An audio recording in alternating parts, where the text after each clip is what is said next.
we'll transition a little bit into content and YouTube, if that's okay, because it's become such a big part of your life.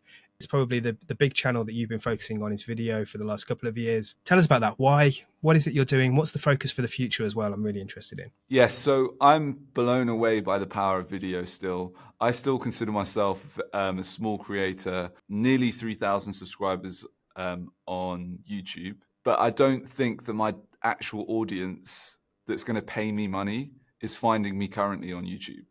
I think the audience that is paying me money immediately is finding me via LinkedIn. What's interesting is that you can think that you post a video and then you think that it's not having an impact. But yeah, if you make only one video, it probably won't make an impact. But once you start doing it consistently, then the comments start to drop off, actually, because the problem is you're probably making rubbish content consistently. And also your content has to compete with world-class content that's out there as well. And so you can go through this kind of wilderness of, like, you started off where you got some kind of positive comments and responses, and you were like, this is really good, and this is great.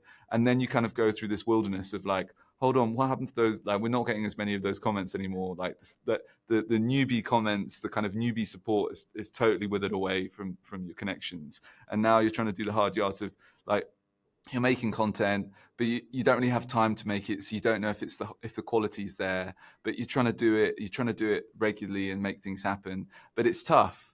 What you need to do is you need to try to keep improving. So first of all, go with that consistency, make as much content as you can over the long term. But then you also need to be trying to make better content at the same time. Because if you just make the same video, even though you might change the topic or change it slightly over 3 years, your reach is not going to improve. What you need to be doing is being consistent while then slowly trying to improve over time. And then that's how you're going to create an audience. And the examples for me is that I had a great conversation last week with Freddie Daza, he's in charge of the Innovation